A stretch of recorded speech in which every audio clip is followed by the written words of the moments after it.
She traded her silk ball gowns for a rough wool habit. She traded her family name for a vow of silence.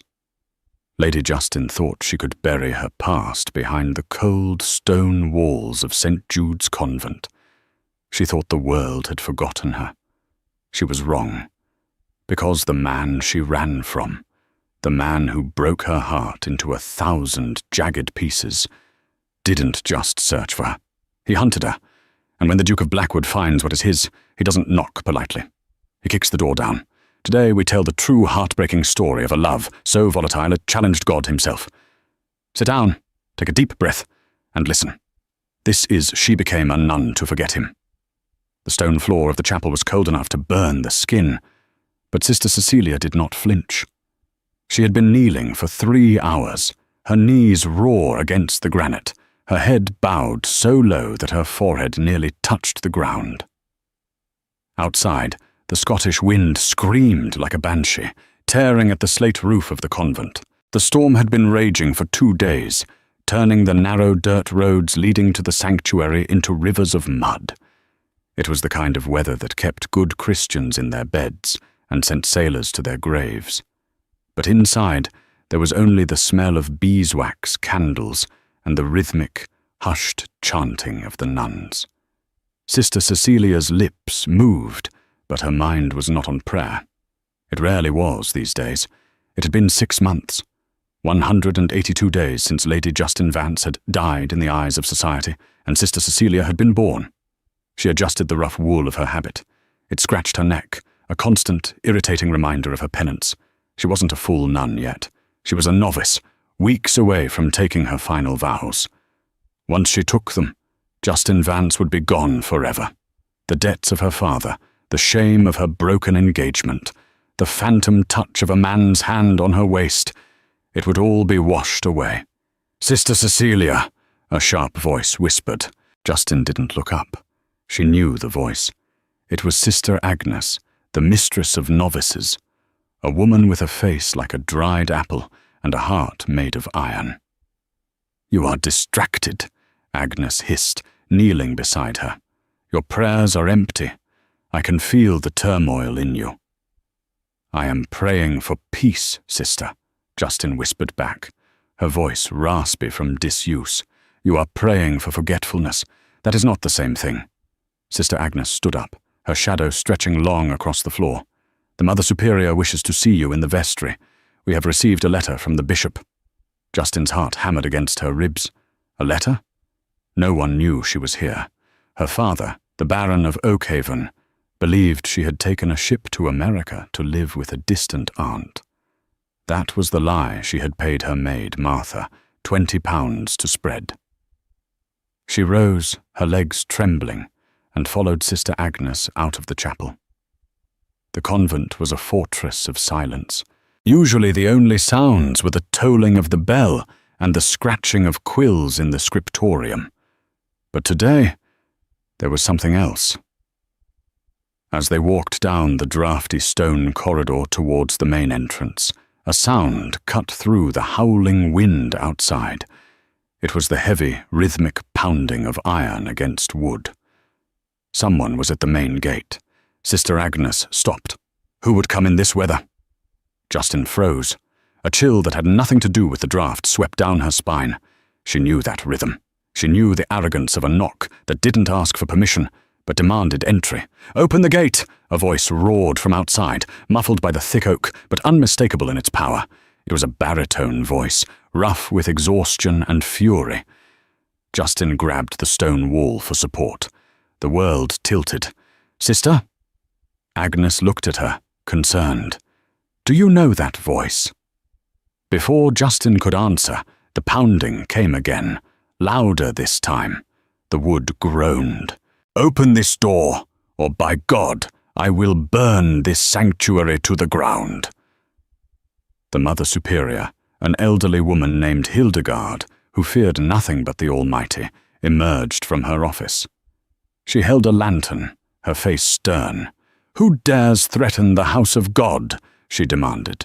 "I don't know, Mother," the porter nun stammered, shrinking back from the shaking door. "He says he is a peer of the realm. He has men with him." "Open it," Hildegard commanded, "before he breaks it." Justin wanted to run. She wanted to flee back to the chapel, hide behind the altar, bury herself in the crypts. But her feet were led. She stood in the shadows of the corridor, partially hidden by a pillar, and watched as the heavy iron bolt was drawn back. The door swung open, caught by the wind, slamming against the stone wall. Rain lashed into the hallway, soaking the stone instantly. Lightning flashed, illuminating a figure standing on the threshold. He was drenched. His heavy black riding coat was soaked through, clinging to his broad shoulders. His boots were caked in mud up to the calves. His black hair was plastered to his forehead, water dripping from his nose and chin. But it was his eyes that stopped Justin's heart. They were grey, stormy, and burning with a manic, terrifying light. It was him, Sebastian Thorne, the Duke of Blackwood, the man who had promised to love her, the man who had ruined her, the man she had sworn to God she would never see again. He stepped inside, ignoring the nuns who gasped and crossed themselves. He held a riding crop in one hand, his knuckles white around the handle. He looked like a fallen angel who had crawled his way out of hell.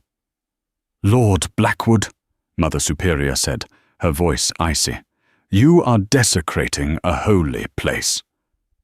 Sebastian didn't look at her. His eyes scanned the shadows of the hall, wild and desperate. He was hunting. "I am looking for a woman," he snarled. His chest heaved with every breath. "They told me she took a ship. They lied. I found the maid.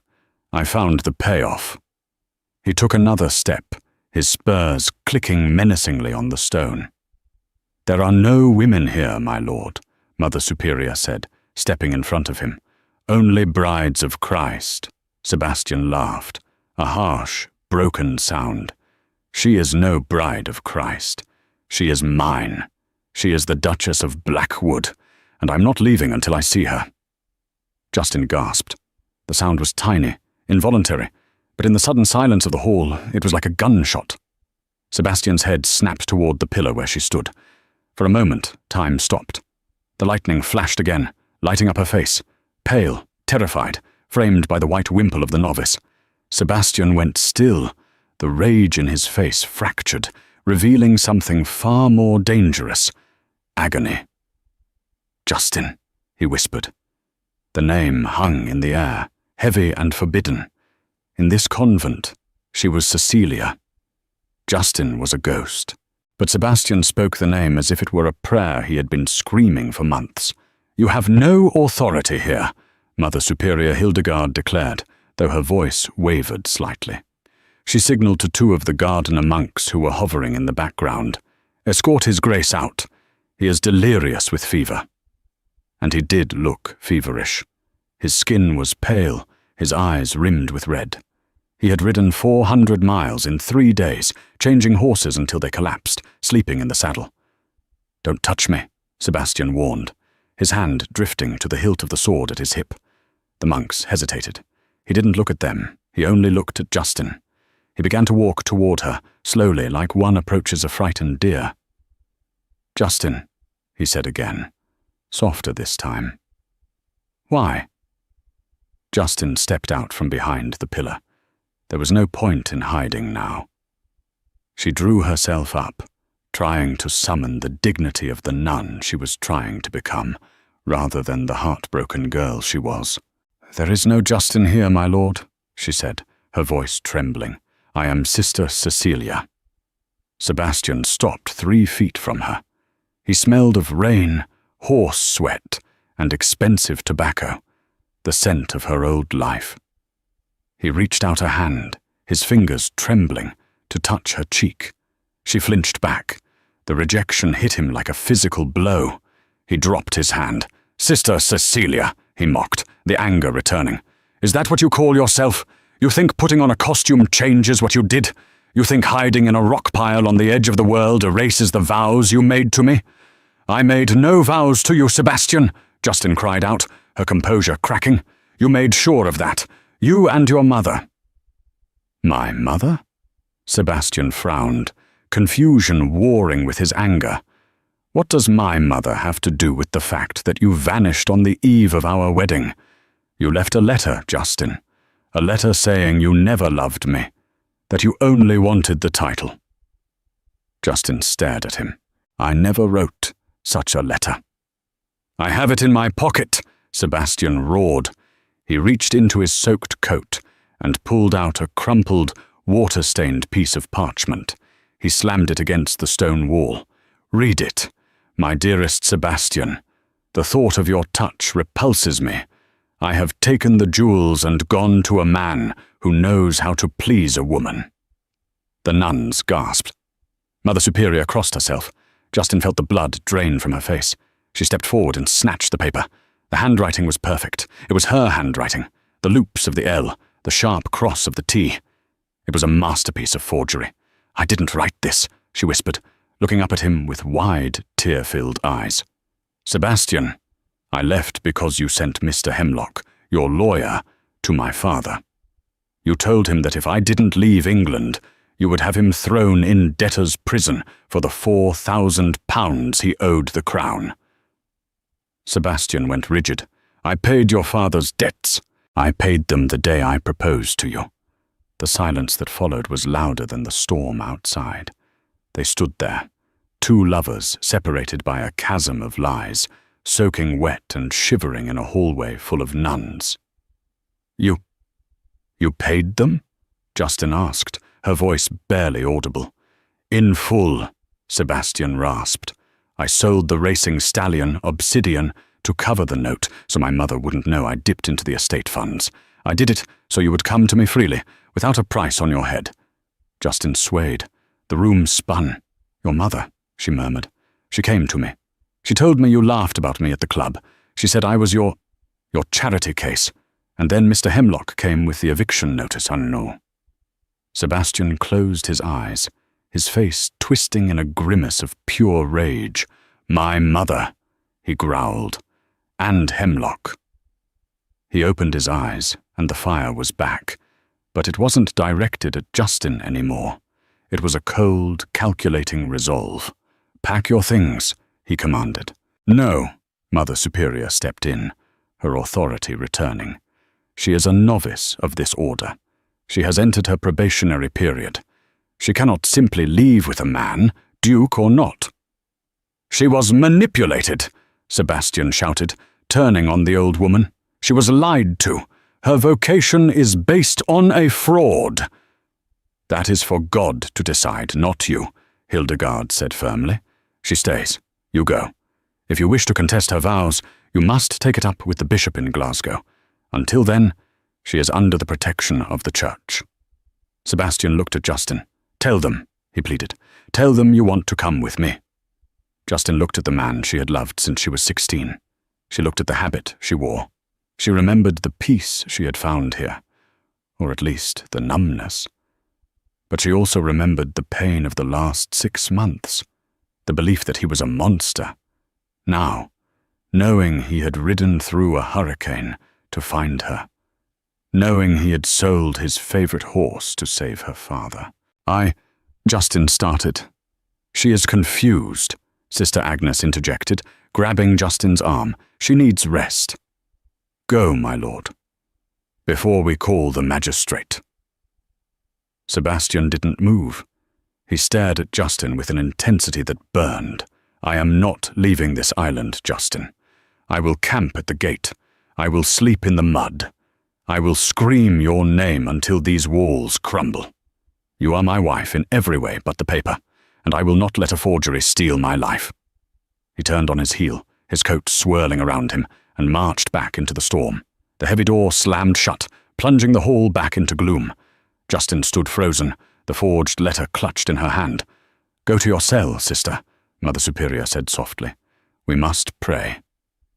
Justin walked to her cell, a tiny stone room with a cot and a crucifix.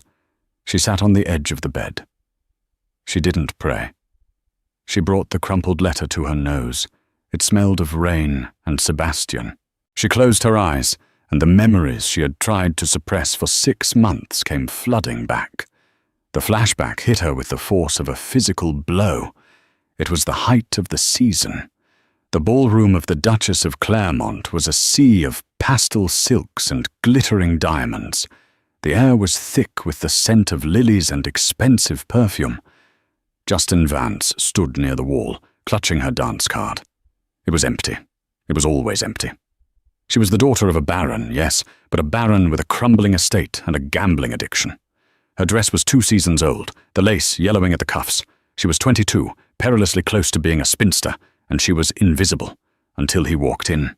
The Duke of Blackwood, Sebastian Thorne. He was the most eligible bachelor in England, and the most notorious. They called him the Iron Duke, not because of his military service, but because of his heart. He was known to be cold, ruthless in business, and utterly uninterested in the parade of debutantes his mother trotted out before him. He stood at the top of the stairs, scanning the room with bored indifference. His gaze swept over the beauties in their Parisian gowns, the heiresses with their dowries. And then, his eyes landed on Justin. She felt the connection across the crowded room. It was electric. He didn't look away. He started to descend the stairs, ignoring the hostess, ignoring the women fluttering their fans at him. He walked straight to her. The crowd parted like the Red Sea. "My lord," Justin had whispered, curtsying low, her heart pounding so hard she thought she might faint.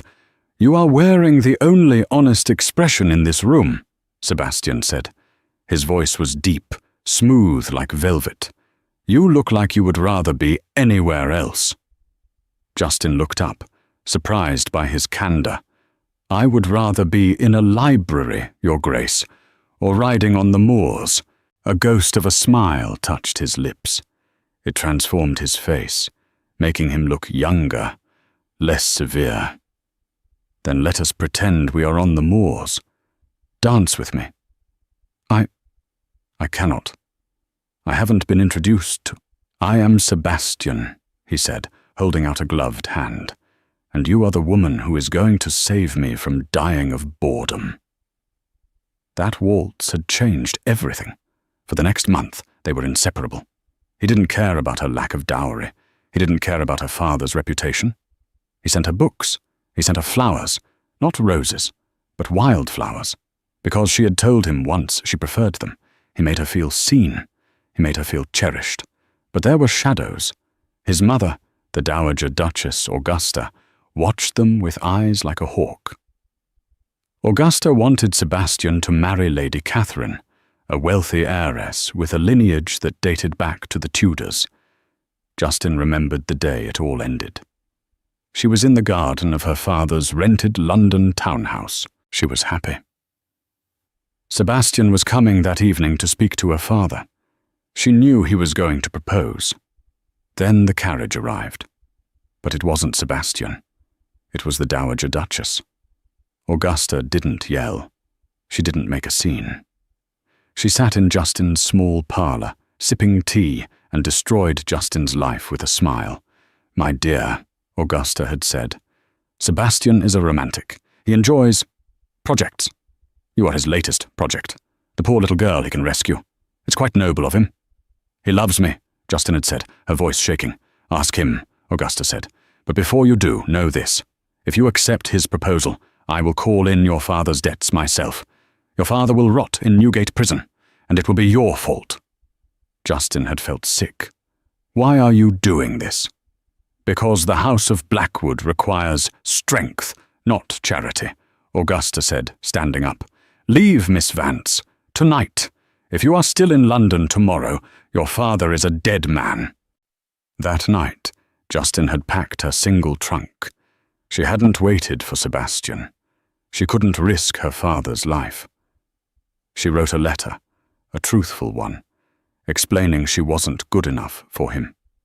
She never knew Augusta had burned that letter and replaced it with the cruel forgery Sebastian carried now. Back in the convent cell, Justin opened her eyes. The memory burned.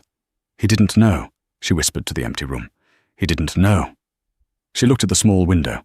The storm was still raging, but she could see a faint orange glow near the gatehouse. A campfire. He stayed. Just as he said he would. The Duke of Blackwood was sleeping in the mud, guarding her. But the convent was not just a building, it was a prison of rules. And Mother Superior Hildegard was right about one thing. The church did not give up its own easily. Suddenly there was a scratching at her door. "Sister?" It was a young novice, barely 16, named Mary. She looked terrified. "Sister Agnes sent me. You must come. There are men at the back entrance. They aren't with the Duke." Justin's blood went cold. "Who are they?" "They are mercenaries," Mary whispered. "They say they have orders from the Dowager Duchess to retrieve a runaway thief." Augusta hadn't just sent Sebastian to find her. She had sent assassins to make sure Justin never came back to London alive. "Mercenaries?" Justin's voice was a whisper, lost in the crack of thunder that shook the convent walls. "Here, inside the grounds?" "They climbed the sea wall," Novice Mary stammered, wringing her hands in her apron. "I saw them from the bell tower. 3 of them. They have knives, sister. Long knives." Justin's mind raced. Augusta, the Dowager Duchess, was a woman who pruned her social circle as ruthlessly as she pruned her roses. But murder? To send armed men into a holy sanctuary? It seemed madness. Yet, Justin remembered the cold, dead look in Augusta's eyes 6 months ago. "They aren't here for the silver," Justin realized, a cold sweat breaking out under her habit. "They are here to silence me. If Sebastian finds me, he learns the truth. If I die, the secret dies with me." "We must tell Mother Superior," Mary cried. "No," Justin grabbed the girl's shoulders. "If we go to the main hall, we lead them to the other sisters. These men will hurt anyone who stands in their way. I have to leave, now." "But the Duke is at the front gate. You can go to him." "The front gate is locked, Mary, and the porter nun has the key. By the time I find her, those men will be on me." Justin's eyes darted around the small cell. "The crypts. Does the old smuggler's tunnel still open onto the beach?" Mary's eyes widened. "It's flooded. The tide is high." "It's my only chance." Justin didn't wait. She tore off her veil and wimple, letting her long, dark hair tumble down her back for the first time in months. She hiked up the heavy wool skirts of her habit and ran into the corridor. The convent was a labyrinth of shadows. The storm had blown out most of the candles, leaving the hallways in pitch blackness. Justin moved by memory, her soft shoes making no sound on the stone. She reached the spiral staircase leading down to the kitchens and the crypts beyond. But as she put her foot on the first step, she heard it. Heavy boots, wet footsteps squelching on the stone floor above her. "Find the girl," a gruff voice echoed down the stairwell. "Check the cells. If she screams, cut her throat. The Dowager wants it done quiet." Justin pressed herself against the cold, damp wall, her hand over her mouth. They were close. Too close. She scrambled down the stairs, abandoning stealth for speed. She burst into the kitchens. The embers of the hearth cast a dying red glow over the copper pots. She ran towards the heavy oak door that led to the crypts. Crash! The door behind her splintered. A man stood there, huge, bearded, with a scar running through his left eyebrow. He held a jagged dagger. "Well, well," the man sneered, stepping into the kitchen. "The little nun runs fast." Justin grabbed the nearest thing she could find, a heavy iron skillet hanging from a hook. "Stay back." The mercenary laughed. "The Duchess paid a lot for you, girl. Said you were a seductress who bewitched her son. Looks like a scared rabbit to me." He lunged. Justin swung the skillet with all her might. It connected with the man's outstretched arm with a sickening crunch. He roared in pain, dropping the knife, but he was fast. His other hand lashed out, grabbing Justin by the throat. He slammed her against the stone prep table. The air left her lungs. "You little witch!" he snarled, tightening his grip. "I'll make this slow." Justin clawed at his face, her vision spotting with black dots. She kicked out, her foot connecting with his shin, but he barely flinched. She was going to die. Here, in a kitchen on the Isle of Skye, while the man she loved was just 100 yards away. "Sebastian," she thought. her consciousness fading. Suddenly, a deafening boom shook the very foundations of the building. The kitchen door leading to the courtyard exploded inward. Splinters of wood flew like shrapnel. Through the dust and rain, a figure emerged. It was Sebastian. He had heard the scream. He hadn't waited for the gate to open. He had tied his horse's reins to the iron bars and used the animal's strength to rip the hinges right out of the rotting stone archway. He looked like a demon of vengeance. His coat was gone, his white shirt plastered to his chest, his sword drawn and gleaming in the firelight. "Get your hands off her!" Sebastian's voice wasn't human. It was a growl of pure, primal fury. The mercenary turned, dropping Justin. She slumped to the floor, gasping for air, clutching her bruised throat. The man reached for his knife, but he was too slow.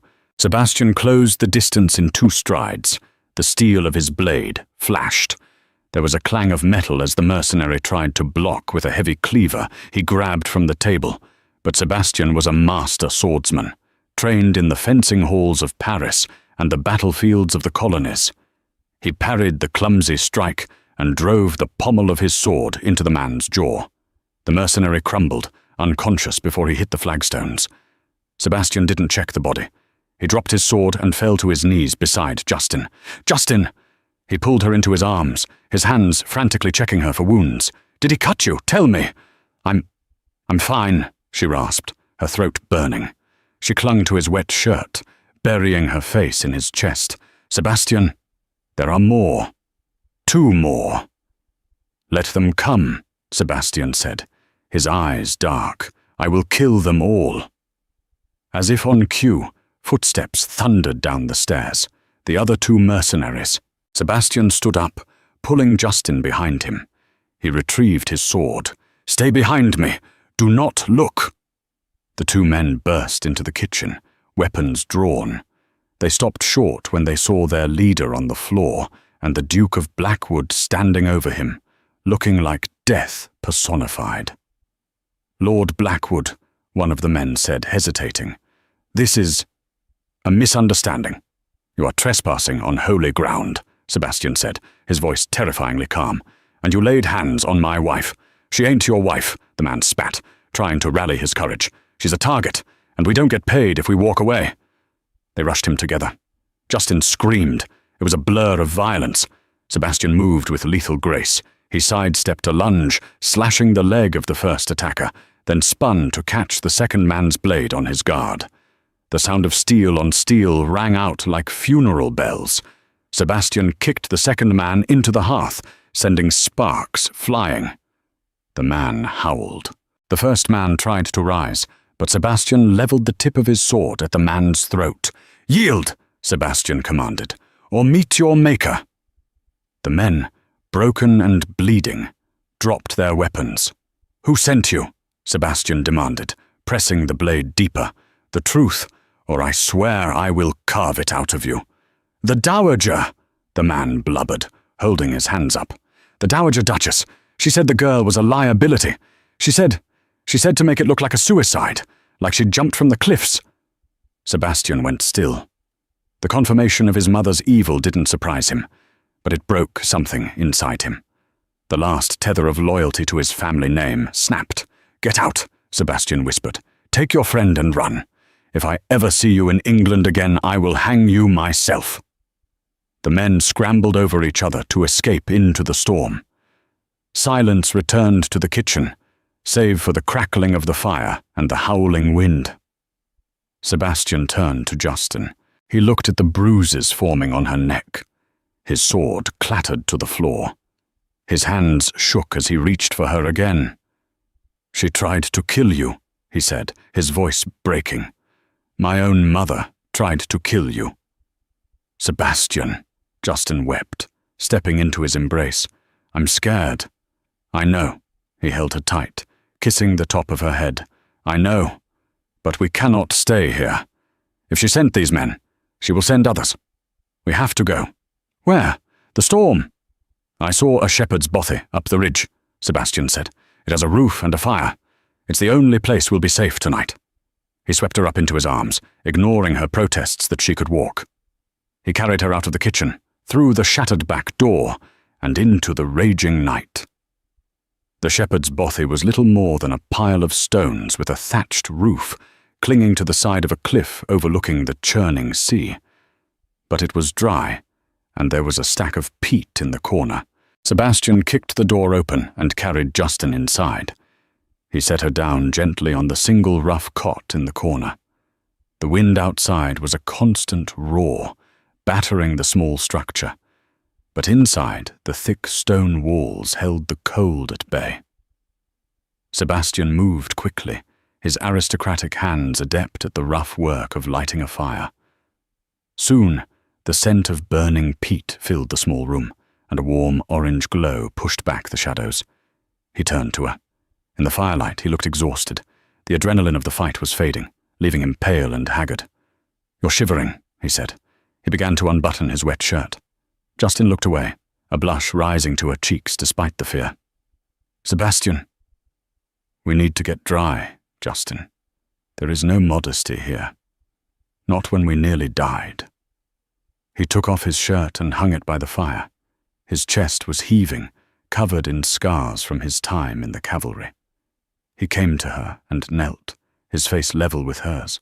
"Let me help you with the habit. It's soaked." Justin nodded. Her fingers were too numb to work the fastenings. Sebastian's hands were gentle, unhooking the heavy wool. When the rough outer garment fell away, she was left in her simple white shift. He took a rough wool blanket from the bed and wrapped it around her shoulders. Then he sat on the floor in front of her, feeding more peat into the fire. For a long time, neither of them spoke. The only sound was the fire and the storm. "Tell me," Sebastian said finally, staring into the flames. "Tell me exactly what she said to you, that day in the garden." Justin pulled the blanket tighter. "She told me that you viewed me as a project, a charity case." Sebastian flinched. "She knew that was my deepest fear, that people would think I was buying affection because I didn't know how to earn it. She said you had political ambitions that I would ruin. I have no political ambitions," Sebastian spat. "I hate Parliament. I only go because it is my duty. All I ever wanted.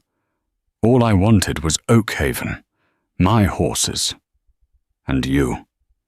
She said she would put my father in prison." Sebastian turned to look at her, his eyes filled with pain. "That was the trump card. She knew you would sacrifice yourself for him. She played us, Justin. She played us like pieces on a chessboard." "I wrote you a letter," Justin said softly. "A real one.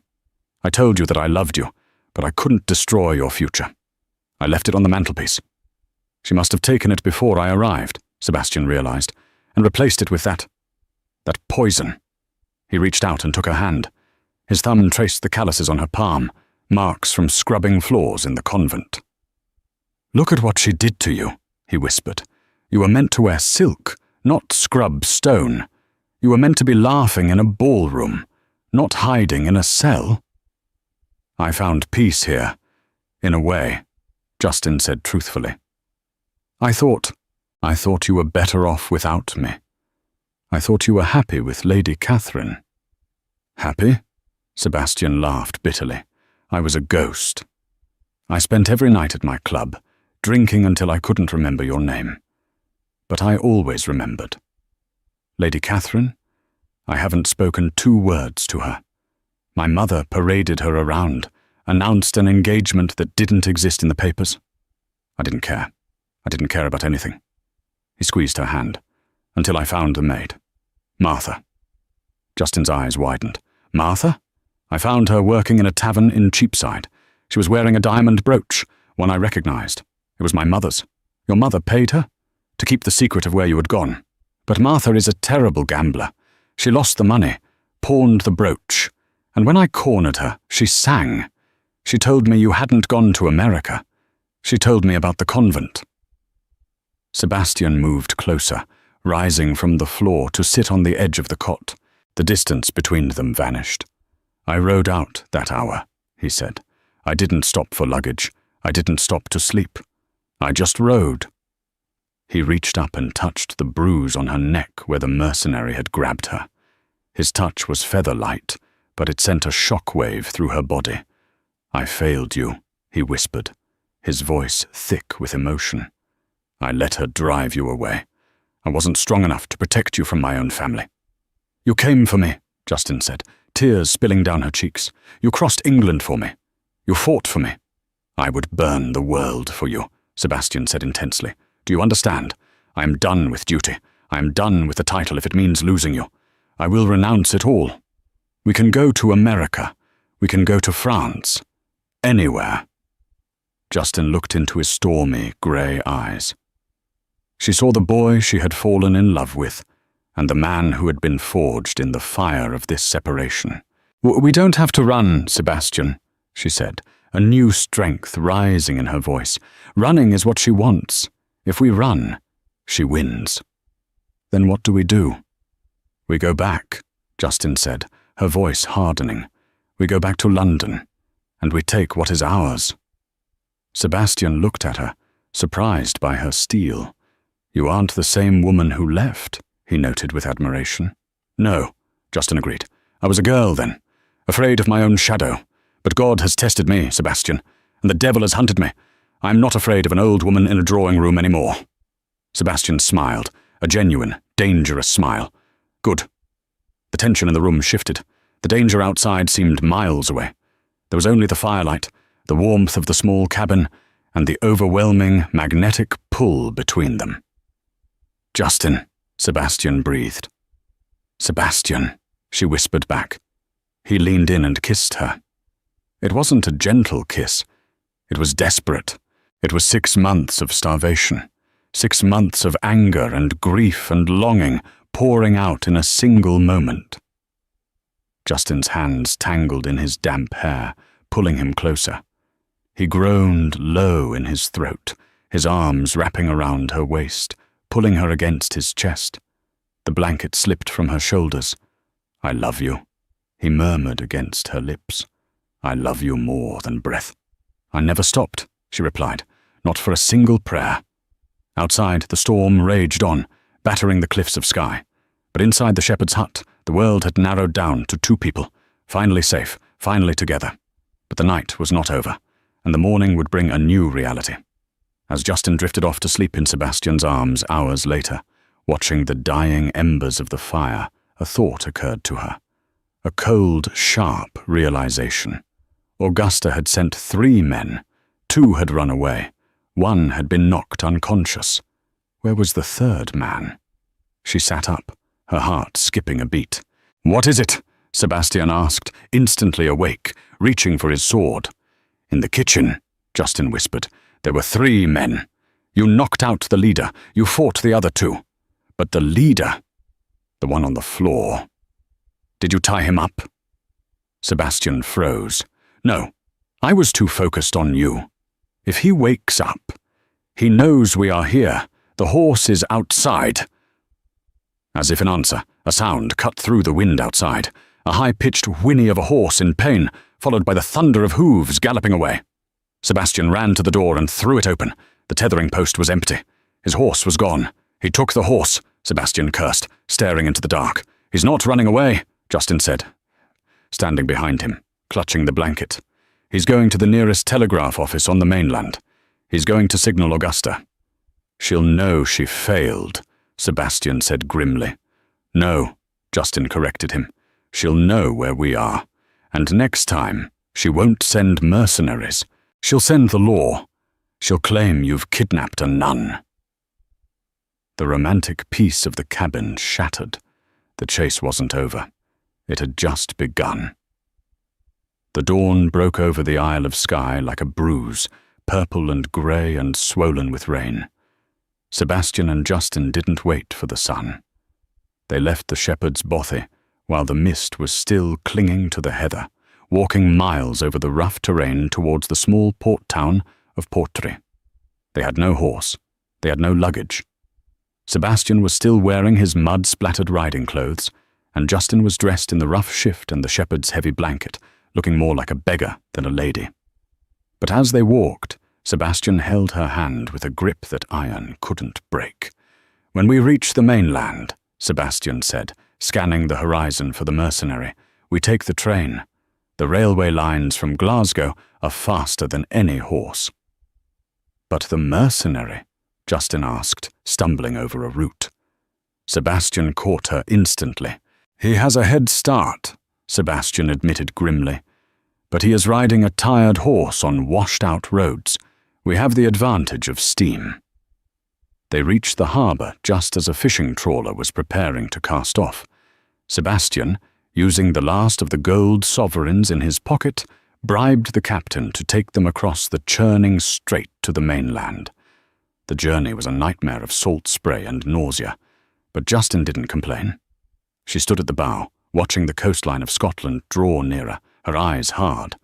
She was leaving Sister Cecilia behind in the mist. Justin Vance was returning.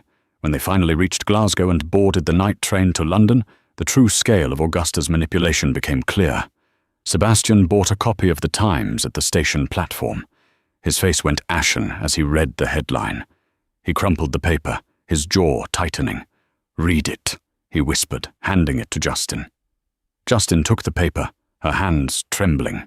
"She's declaring you insane," Justin breathed, horror dawning on her. "She's going to lock you up." "It's brilliant," Sebastian said, his voice void of emotion. "If I return with you, she claims you are a hallucination or a harlot I hired to play the part. If I return alone, I am the grieving madman. Either way, she keeps control of the Blackwood fortune and the political power." The train carriage rattled rhythmically, speeding through the dark English countryside. The gas lamp flickered, casting long shadows. "She wins if we play by her rules," Justin said. "She expects you to come to Blackwood Manor.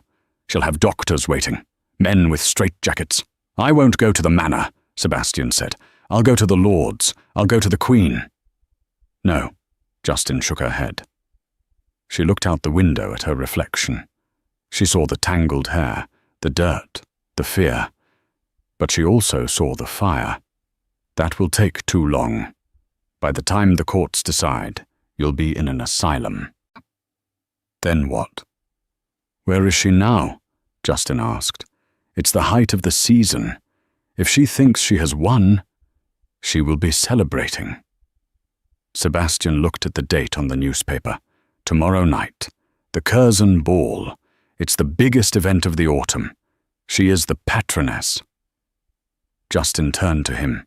"Then we go to the Curzon Ball." "Justin, look at us." Sebastian gestured to their ruined clothes. "We look like fugitives. They won't even let us in the front door." "We don't need to go in the front door," Justin said, a plan forming in her mind. A plan as bold as it was dangerous. "We need allies. We need someone who hates your mother as much as we do." Sebastian's eyes lit up with recognition. "Lady Danbury." "The gossip columnist?" "The terrifying matriarch of Mayfair," Sebastian corrected.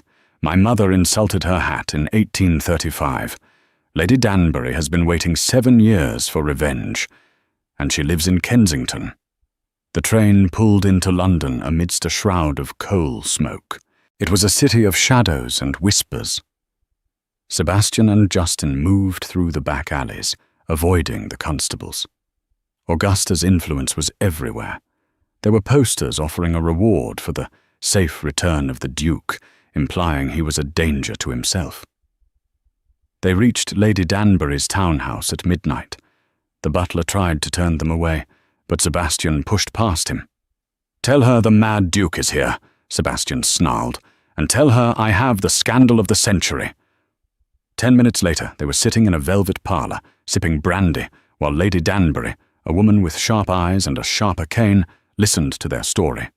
When Justin finished explaining the forgery, the mercenaries, and the asylum plot, Lady Danbury didn't look shocked. She looked delighted. "That venomous witch," Lady Danbury cackled, tapping her cane on the floor. "I always knew she had a heart of coal, but attempted murder, that is delicious." She stood up. "You cannot walk into that ball looking like drowned rats. You need to look like royalty. You need to look like the gods of vengeance." "We have no money," Sebastian said. "My accounts are likely frozen." "Pish," Lady Danbury waved a hand. "I will dress you. I will groom you. And tomorrow night you will walk into that ballroom, and you will tear Augusta's kingdom down brick by brick." The next 24 hours were a whirlwind. Tailors were brought in through the servants' entrance. Seamstresses worked through the night. Justin was bathed, perfumed, and her hair arranged in a style that was severe yet regal. She wasn't going as a debutante. She wasn't going as a nun. She was going as a duchess. The ballroom at Curzon House was a masterpiece of excess. Crystal chandeliers dripped light onto 1,000 diamonds. The orchestra played a Strauss waltz. Champagne flowed like water. At the center of it all sat the Dowager Duchess Augusta. She wore black velvet, a performance of maternal grief, but her eyes were bright and triumphant. She held court, accepting condolences from earls and bishops. "It is a tragedy," she was saying to the French ambassador. "My poor Sebastian. His mind, it simply snapped. We are looking for a quiet facility in the Swiss Alps where he can recover." "And the girl?" the ambassador asked. "The one he searches for?" "A fantasy," Augusta sighed, dabbing a dry eye with a lace handkerchief. "A figment of his fevered brain. There is no girl." Suddenly the music faltered. It wasn't a planned stop. It was a ripple of silence that started at the grand entrance and spread through the room like a wave. Dancers stopped mid-step. Conversations died. Augusta frowned. "What is the meaning of this interruption?" She turned toward the double doors. There, framed by the golden archway, stood Sebastian. He was not the madman the papers had described. He was immaculate. He wore a tuxedo of midnight blue, his medals pinned to his chest, his posture radiating power. His eyes were clear, cold, and fixed on his mother. But it was the woman on his arm who made the room gasp. Justin wore a gown of crimson silk, the color of blood, the color of passion, the color of war. It was cut in the latest Parisian fashion, exposing the long, elegant line of her neck. Around her throat, she wore not a necklace, but a simple black ribbon, hiding the bruises from the mercenary's hands. She looked stunning, and she looked dangerous. "It's him!" a whisper ran through the crowd. "It's the Duke, and is that Miss Vance?" Augusta stood up, her face draining of color. Her champagne glass slipped from her fingers and shattered on the floor. Sebastian and Justin began to walk. They didn't hurry. They glided across the polished floor, the crowd parting before them as if terrified to touch them. They walked straight to Augusta. "Sebastian," Augusta stammered, her voice shrill in the silence. "My poor boy, you are unwell. Someone call a doctor." "I have never been more sane, Mother," Sebastian's voice carried to the back of the room. It was deep, resonant, and commanding. "You are delusional," Augusta hissed, her eyes darting around, looking for her guards. "Who is this? Who is this woman you have dragged here? Is this the phantom?" Justin stepped forward. She didn't curtsy.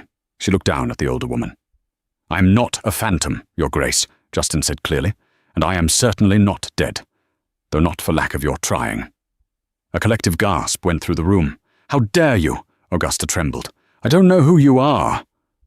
"Don't you?"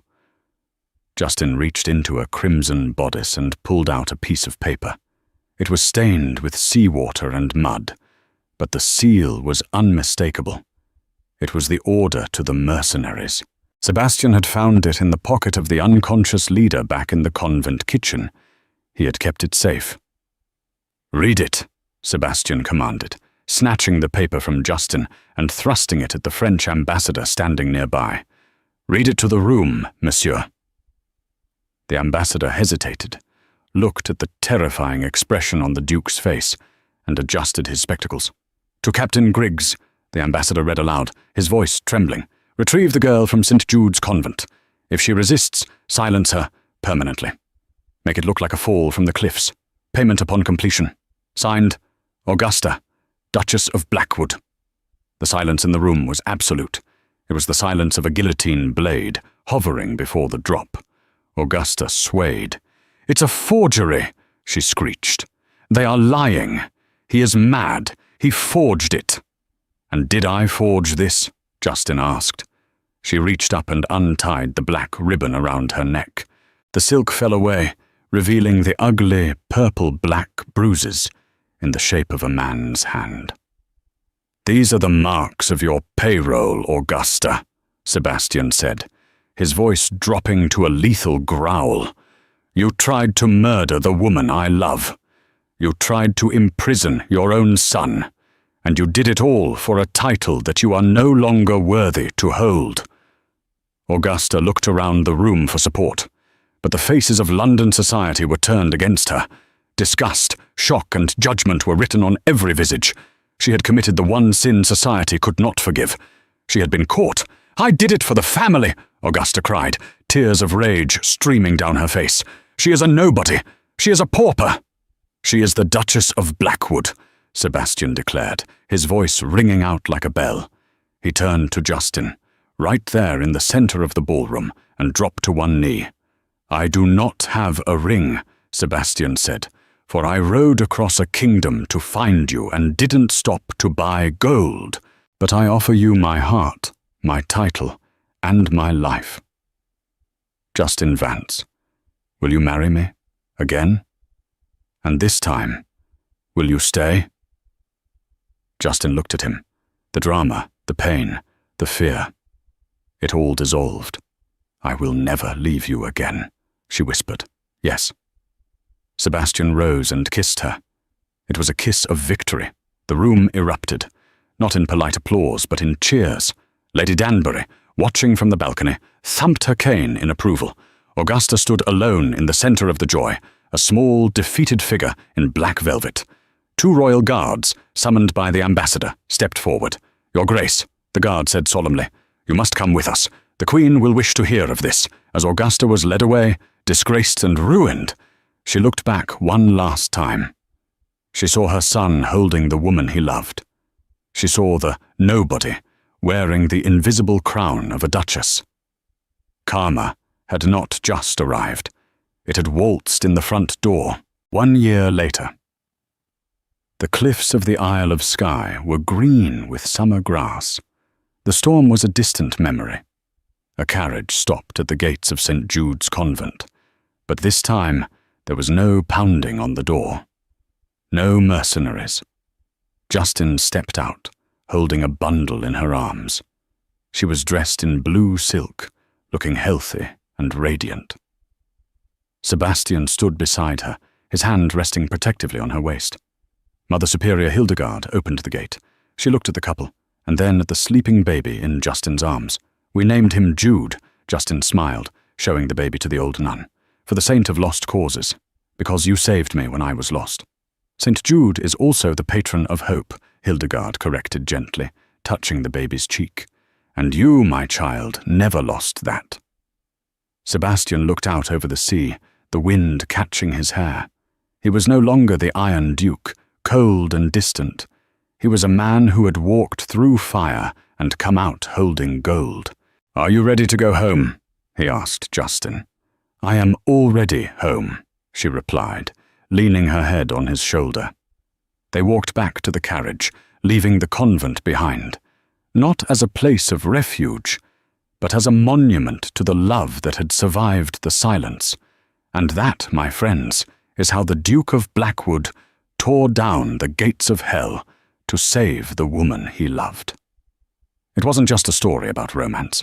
It was a battle against manipulation, a race against time, and proof that the truth, no matter how deep you bury it, will always rise to the surface. Augusta thought power could buy obedience, but she forgot that love is the only force that cannot be tamed. What did you think of Augusta's punishment? Did she deserve prison, or was the public humiliation enough? Let me know in the comments below. If this story moved you, if you felt the chill of the storm and the warmth of their victory, please hit that like button. It helps us bring more of these epic tales to life. Don't forget to share this video with a hopeless romantic, and subscribe with the bell notification turned on so you never miss a drama. Until next time, keep believing in love.